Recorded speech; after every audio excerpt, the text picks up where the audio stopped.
the most effective leader I see is how much people can listen what the team or partners, customers say, and then respond with your opinion or feeling to connect with people you're talking with, and also gain trust and connections, not only professional connections, but hopefully personal connections as well. So that will probably be more effective leader to drive business globally. こんにちは皆さん。ビジネスサクセスジャパンのポッドキャストへようこそ。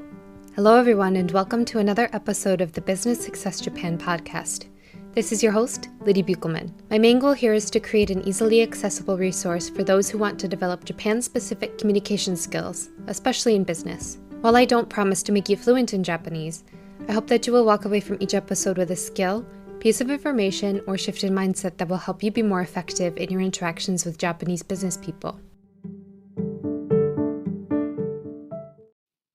I hope that you're enjoying the podcast. I just wanted to take a quick second to let you know about today's sponsor, Anchor. Anchor is the easiest way to make a podcast, and it's what I use to host and produce my podcast. It's free. There's creation tools that allow you to record and edit your podcast right from your phone or computer. And it automatically distributes your podcast for you so it can be heard on Spotify, Apple Podcasts, and wherever your listeners find their podcasts. You can also make money from your podcast with no minimum listenership, and it has everything you need all in one place to make your podcast. So if you haven't already, please go ahead and download the free Anchor app or go to anchor.fm to get started. A quick reminder to please rate and review the podcast if you enjoy it. It goes a long way to helping others find the podcast and learn more, and it also helps me keep going as an independent creator. So thanks in advance. Today, I get to share a conversation I had with Takahiro Shikano. Taka is a global marketing strategist and partner solutions leader specializing in launching and growing sales of cutting-edge technology products across Fortune 500 partner networks. He is a Japanese native with a long history of working cross-culturally and is currently a global account marketing lead at Microsoft Corporation. Today, he shares his insights into what diversity and inclusion looks like in a Japanese professional context, as well as insights into what it takes to be an effective leader cross-culturally. But before we get into the conversation, let's go over a little bit of Japanese. In the previous episode, we learned the Japanese business term ringi. Ringi.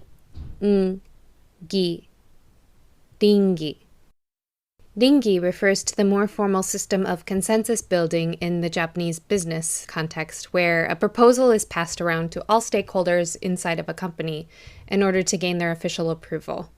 Today, I want to explore an unrelated but important phrase for anyone working or living in Japan. It's a little bit of a longer phrase, but please bear with me.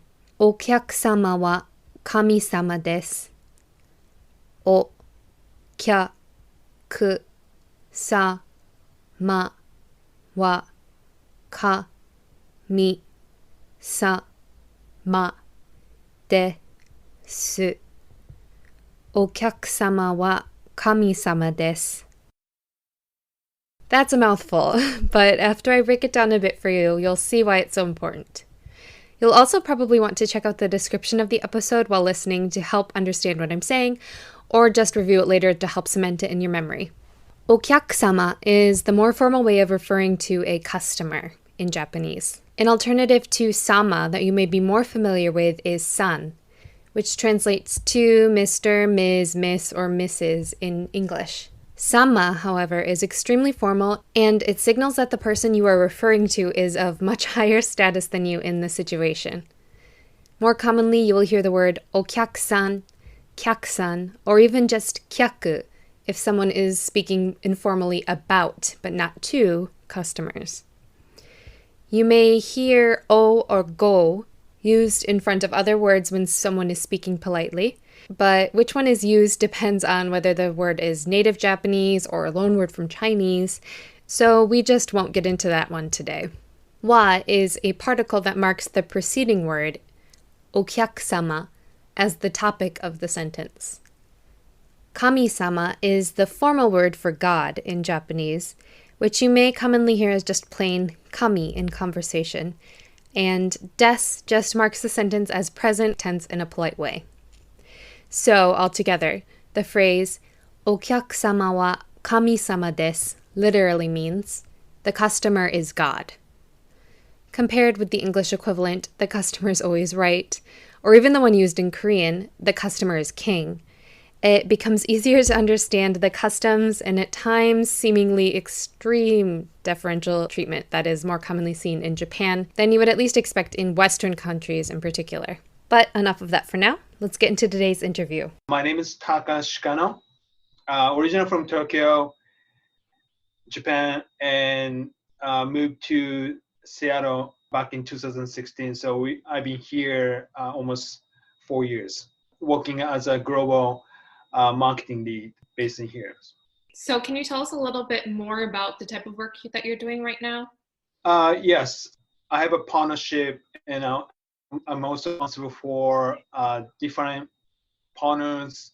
They have business globally, so I manage all the investments to support partners, sales and marketing activities in like each region and countries. So I would say probably up to 40 countries globally. So that's how I do it.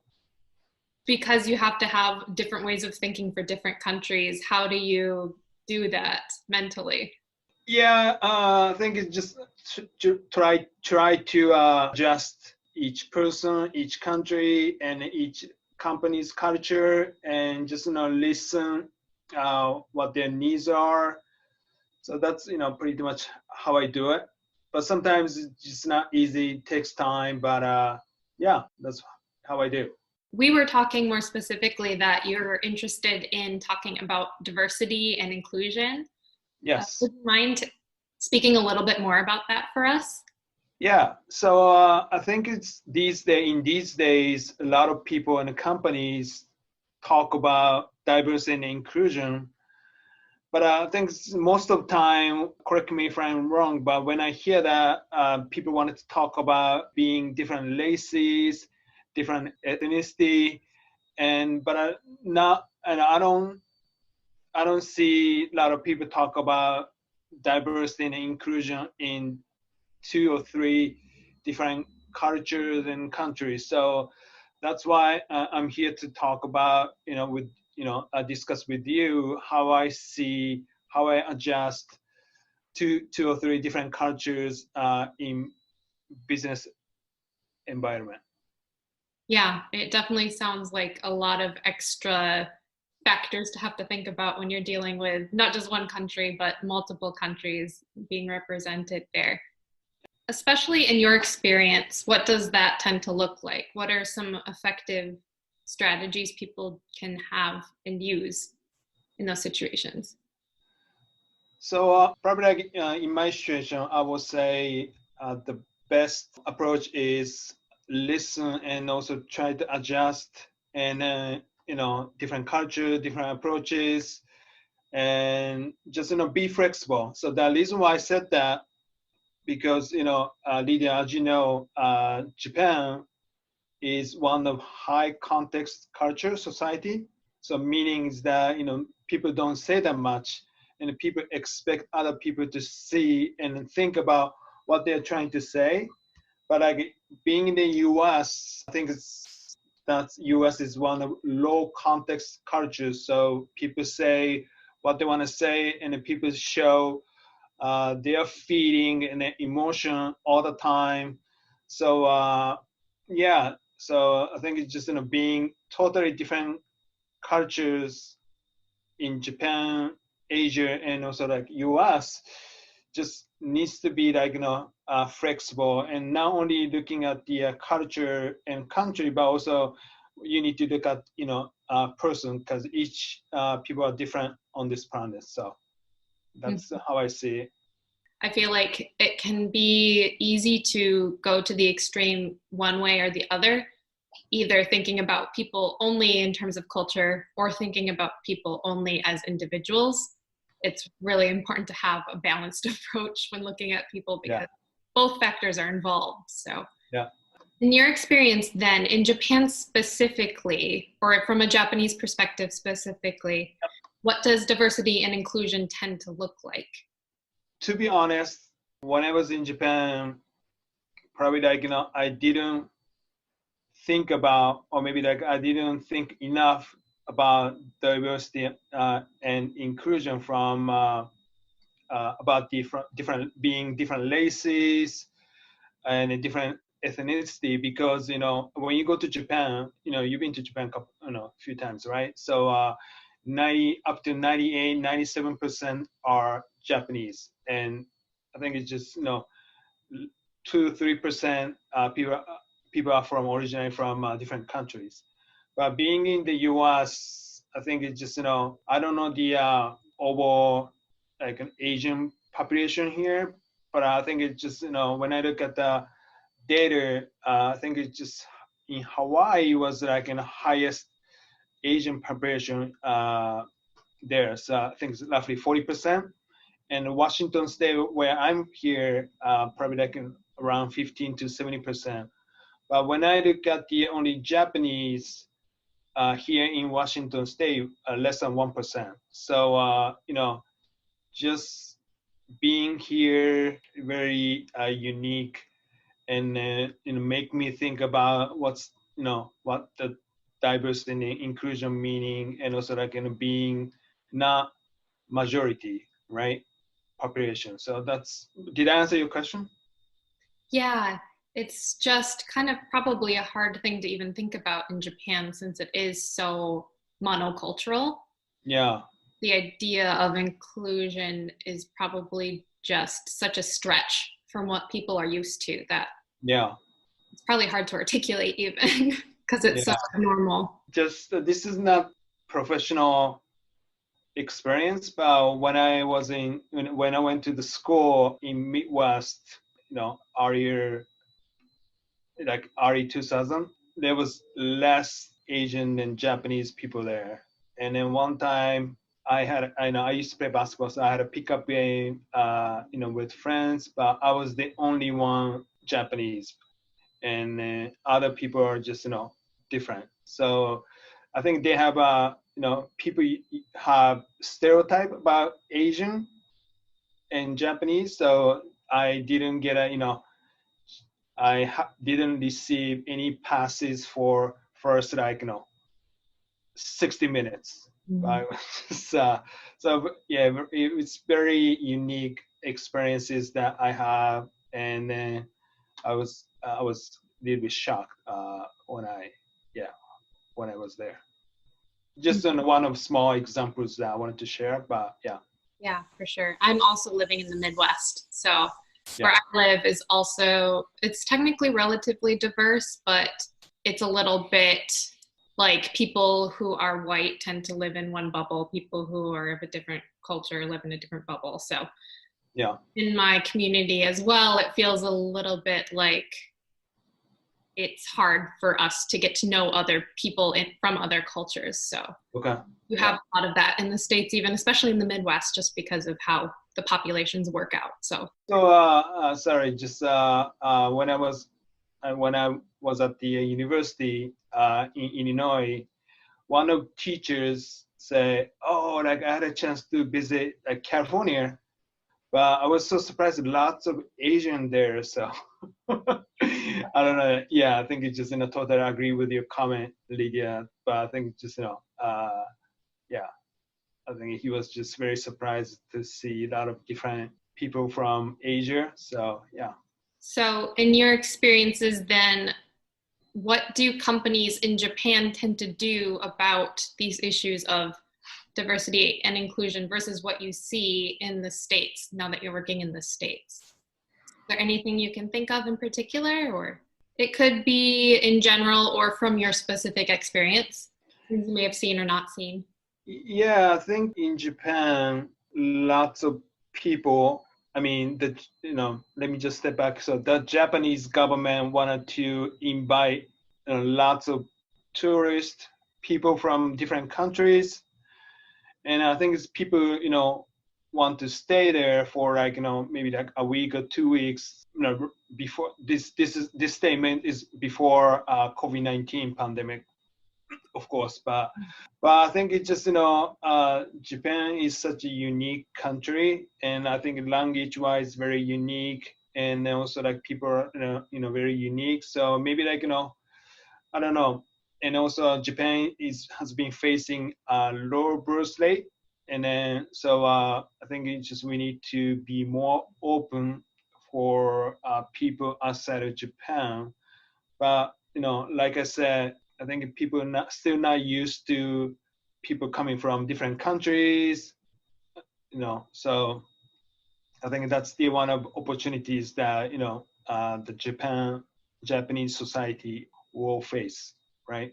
Mm-hmm. And being in the U.S., yeah, just the U.S. government is more open for different kind of people from Asia and European countries, and then maybe it's easier to live here, if you speak English, and just to be, right. And then I think it's more like I think it's people here in the U.S. more open and friendly, and then used to people from different cultures and countries. So yeah, that's how I see it from my perspective.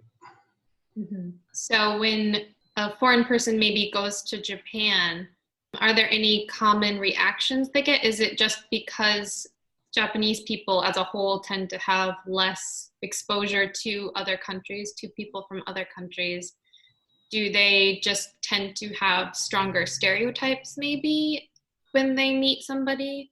How should a foreigner expect to be treated when they go to Japan, do you think? So I will say, don't get frustrated if you don't hear directly, or maybe like people's opinion, but like, they're processing and seeing you, how they react and how they engage with people. So I think just, be more patient, because, you probably, if you ask, questions, you probably don't get like, right answers that you're expecting, right?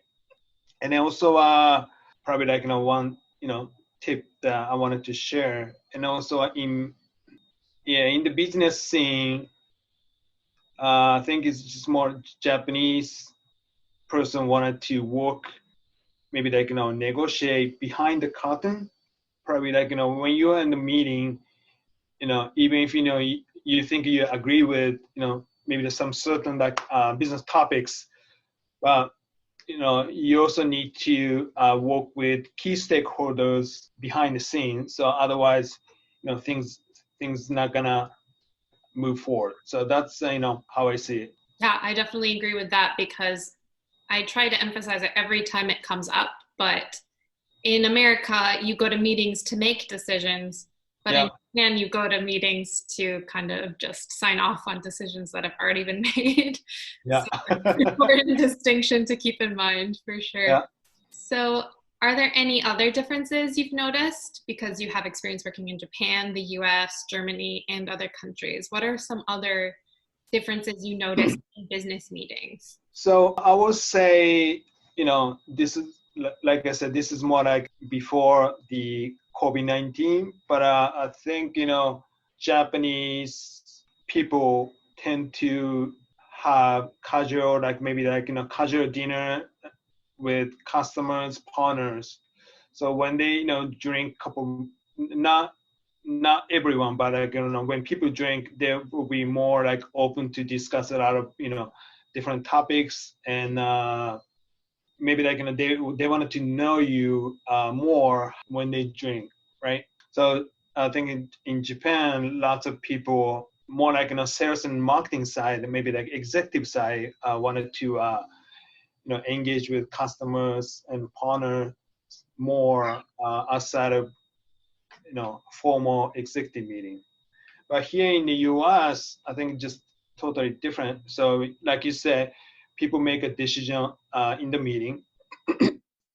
And then also like, here in the US, I think it's people prioritize more like, personal life and family more. So, and then also they need to, take care of kids and then bring them to like, school camps. This is more, before COVID-19, but so they have like, tight schedule during evening. So, why I think his wife is also expecting husband to support that, right? So that's the I think it's different. I think it's in Japan, wife is expecting, not everyone, but I can expecting husband to, work outside, maybe they can make some money. But yeah, that's the probably like, biggest culture differences or maybe behavior differences I see. Mm-hmm. Yeah, it definitely makes sense that kind of the expectations around family life make a big difference for what's expected at work, because you can only have that sort of traditional Japanese businessman lifestyle if you have your wife at home doing all of the housework. Because if both people were doing that, nobody would ever be at home. So, I think things will change after, in this COVID-19 situation, and then after that. But still, that's the biggest maybe like differences I see. Were those differences pretty similar in other countries as well, other than the US, or was there anything distinct about other countries too? I think it's just when I look at the Asian countries, maybe like Taiwan or maybe Korea, probably like I would say like similar to Japan. So people tend to bring or take customers or partners out for casual drinks. But maybe like US and Germany or like some of like European countries, people tend to have like casual lunch or maybe like happy hour drink for like a few hours, and then they spend more time with family because family expectations totally different. So then moving on a little bit, could you tell us a little bit about what you think makes an effective leader cross-culturally in your experiences? Because you've worked with people from so many different cultures. What makes somebody an effective cross-cultural leader, in your opinion? So in my opinion, so I'll probably like wanted to start with no one is perfect on this planet. People want to improve like every single day. But I think it's the most effective leader I see is how much people can listen what the team or partners, customers say, and then like respond with your opinion or maybe like feeling to connect with people you're talking with, and then also like gain trust, and then maybe like connections, not only like professional connections, but hopefully like personal connections as well.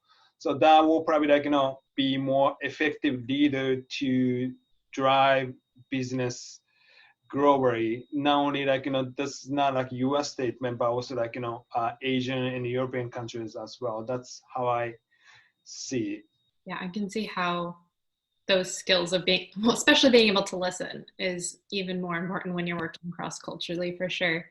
From what you've seen, what does a good leader or an effective leader look like in the United States, kind of from an outside perspective? Oh, so in the US. Mm-hmm.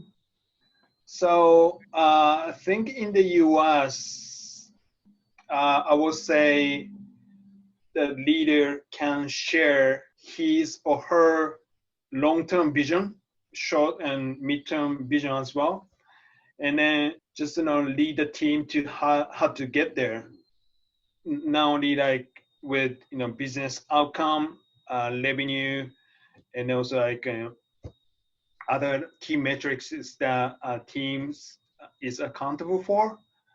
So that's the and also like the leader here in the US, I think same as different countries as well, a lot of different tough circumstances or like environment. So that's how I see it. So are there any differences for what might be an ideal leader in Japan? Is there anything that might look different if you were picturing the perfect leader in Japan versus what you described in America? Yeah, I think in Japan and also some other like Asian culture as well. I mean, country, great leader, maybe the CEO, how they can share mid and long-term vision goals to the team, how we get there, right? So that's, I think it's just the baseline concept that I see. I think it's just in Asia, maybe like Japan, I think it's customers, partners' expectation to leader is probably like lots of more like different expectation, or like I want to see him more often, or like wanted to just drink more often. So maybe like a lot of like very small stuff that the leader in Japan, Asia needs to think more. But I think this basic concept is, I think I was pretty much similar. So share long-term and mid-term vision with goals and metrics, and how, and also like how the leader can empower each team members to drive more business. So that will be the effective leader from my perspective. That makes sense, but do you think there's any differences in what leaders expect from the people below them in organizations, or is that pretty similar as well? I think it's just hard to say, but I think it's every countries and also every organization different, and also the different expectations. So yeah, it's just hard to say, but the organization I'm working for is, I think we are accountable for to drive revenue and efficient marketing activities, and also like all the activities needs to be 100% compliant, right? And then also like leader expecting us to support others to be success. So that's the how our leaders expectation for the organization I'm working for. Maybe like there might be additional expectations, but I'm not gonna explain everything in detail. But if you work at the different companies, Japanese companies different, but yeah. Are there any common issues or obstacles that you see quite a bit when you're working to build, the strategic partnerships cross-culturally that you try to facilitate? I will say, I'm not gonna say these are obstacles, but probably like different style to engage with me and us. So US and Western culture, when you present, you get lots of questions, feedback during the meeting. But in Japan and also like Asia, if you present, you probably like don't get response or maybe questions that much. Like people wait until you finish your presentation, but pretty much because that's how people are raised in Japan. Because in Japan, when I was like student, we I think all the schools different, but like usually students not allowed to ask questions until teachers finish his or her presentation. But in the US, I think when I went to college in Midwest, I think people ask a lot of questions because that will show that teachers that I'm thinking about or maybe like contributing the discussion. So just to appeal what they are going to do or what they wanted to say. So yeah, that's the maybe like probably like opportunities for Japanese and Asian companies maybe to ask more questions and provide feedback. At the same time, you hear presentation from other people, so you get like more like effective, efficient discussion, business discussion. So that's my opinion. What do you think people can do to be prepared for those slightly different approaches?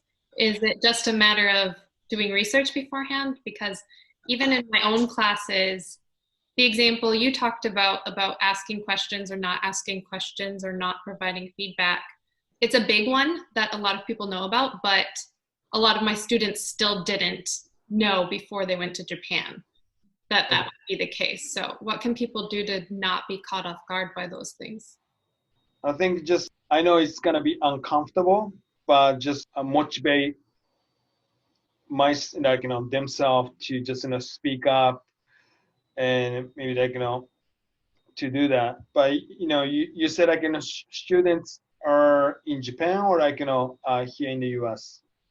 I had been teaching professionals who were going to Japan for business. So people are based in here. Yes. In the U.S. Okay. Working mostly in the U.S., but doing business in Japan. Yeah. Yeah. So don't worry. Like you said before, nobody's perfect. So I think my students struggled a little bit with, in my class, learning so much that they were worried about forgetting things and then messing up, and then it would make things worse. So it's probably important to try to balance learning as much as you can with not getting overwhelmed. Yeah. Yeah.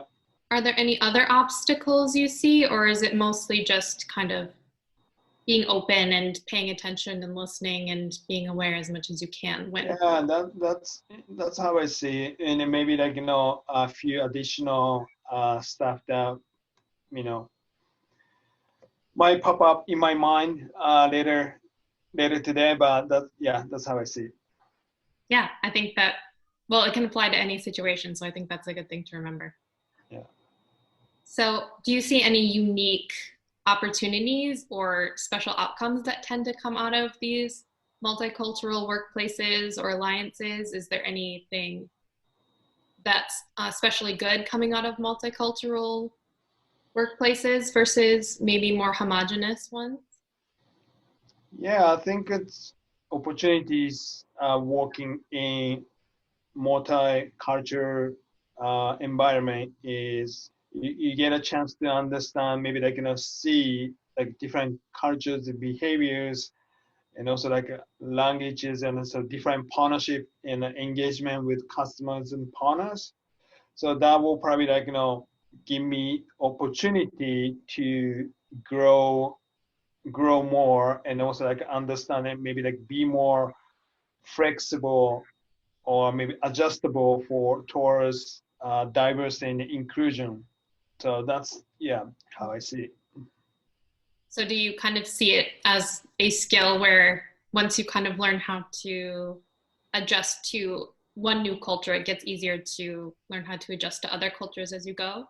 I would say yes and no. So as you know, Western culture and Asian culture is totally different, right? And so from my perspective, I'm Japanese, and if I go to different Asian countries, maybe Korea or Taiwan, and adjust their country, it doesn't mean I will be successful in the U.S. or European culture, right? So yeah, but I think it's just being in different countries will give you opportunity to be more patient, and also right now this is not about the diversity and inclusion living in different countries, but we are in the COVID-19 pandemic unique situation, just probably once every 100 years, but that also gives me be more patient, and think about maybe differently, a unique way to engage with customers, partners more. So yeah. Working with people who have worked cross-culturally, do you think they tend to have a different skill set? Like, do they grow certain skills through their experiences working cross-culturally? I would say yes. So if they are in the different culture environment, or maybe a multicultural environment, they're more open for changes, and then they are more flexible, and then they probably they feel comfortable for different stuff. But if people are only in one unique cultural environment, probably then probably get uncomfortable towards a lot of stuff easily. So that's how I see it.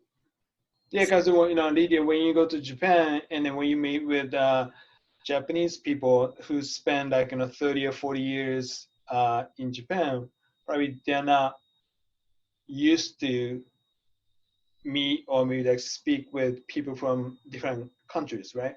Mm-hmm.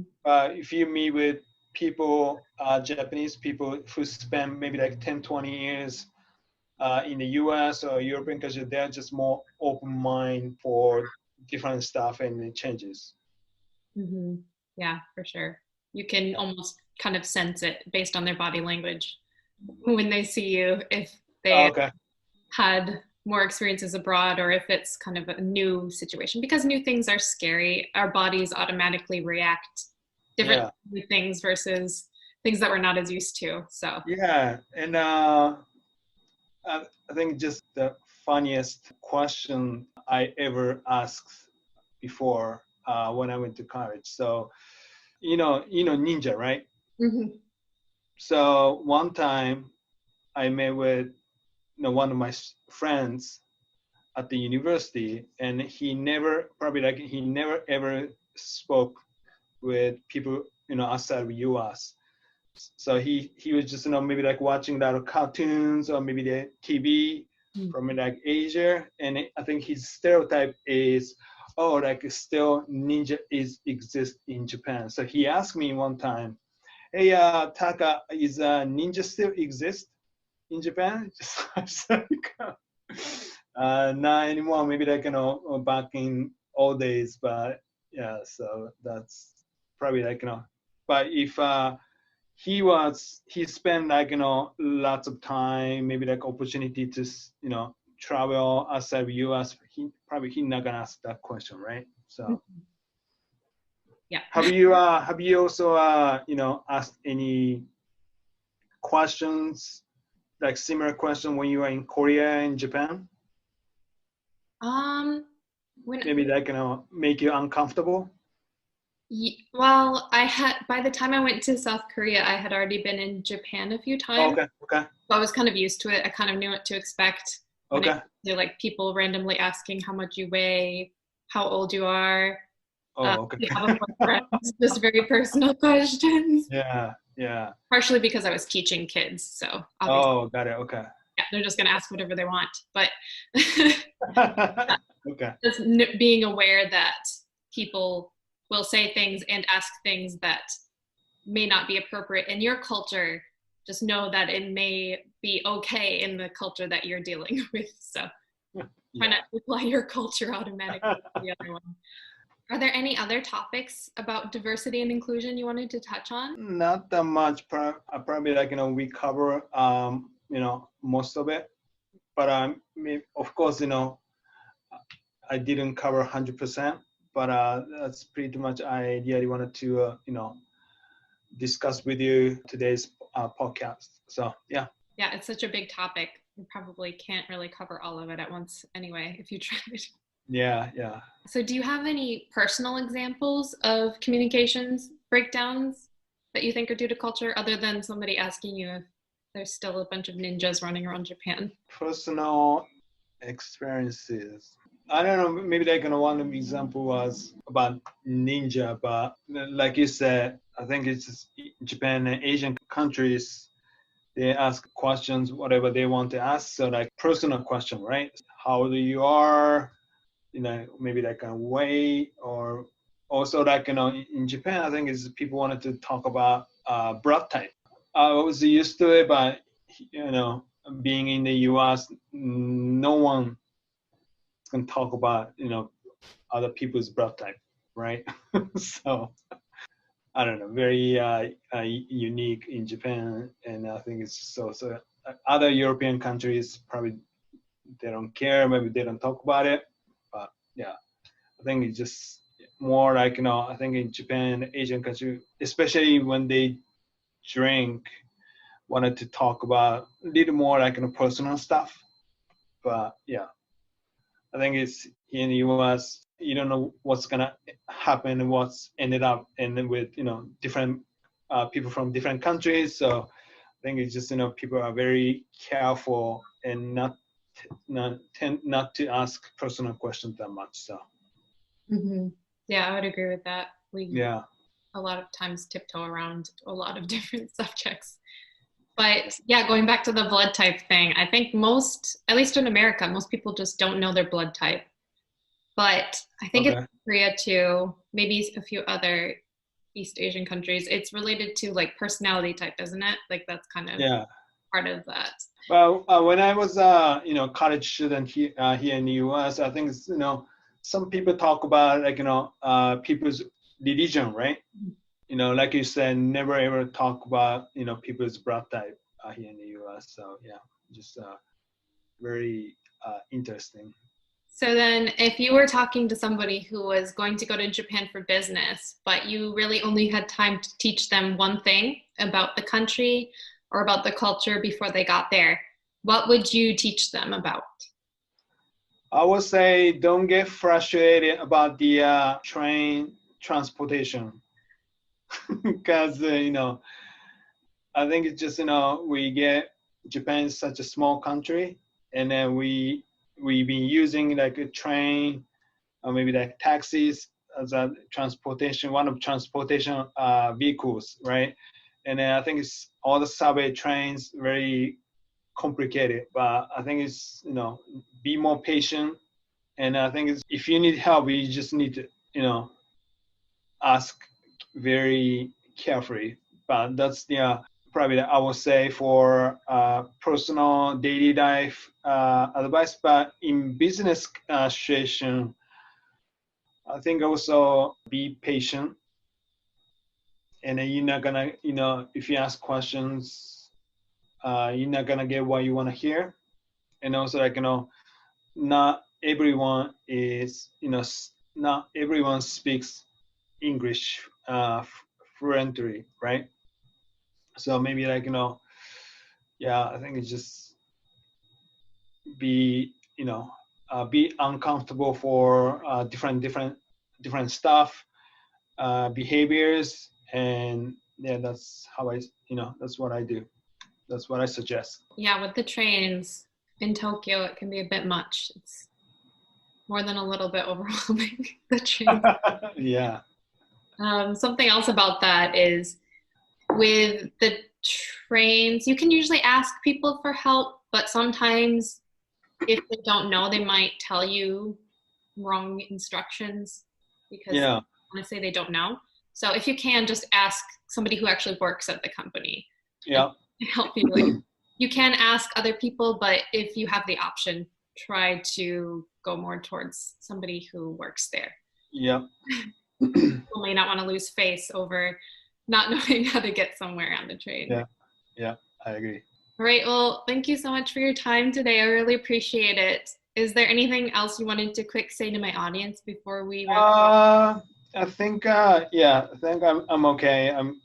I thank you very much for this opportunity to talk about about myself and my experiences, and also like diversity and inclusion. Really appreciate it and great to connect with you, DM. So and I know that you're going to Japan sometimes in the near future, so enjoy your time there. So hopefully we can connect sometimes in the near future. So yeah, thank you. Yeah, thank you so much. Take care. Yeah, thank you. I hope that you enjoyed today's conversation, and please be sure to check out the links in the description of this episode to learn more about Taka and follow his activities on LinkedIn. If you enjoyed today's episode, please go ahead and share it with a friend, a colleague, or a connection on LinkedIn to help spread the messages and information shared in this podcast. And please remember to go ahead and subscribe and leave a rating and review if you enjoy the podcast. And feel free to email me at businesssuccessjapan@gmail.com if you have any other questions, comments, or suggestions for future episodes or interview topics. And if you enjoyed the episode, please go ahead and send it to someone you think would enjoy giving it a listen. Also, be sure to reach out if you would like to contribute as a guest on the podcast to share your own cultural insights into doing business in Japan. But for now, remember that the more you learn, the more confident you will become as you explore all of the opportunities Japan has to offer you. Until next time, mata kondo.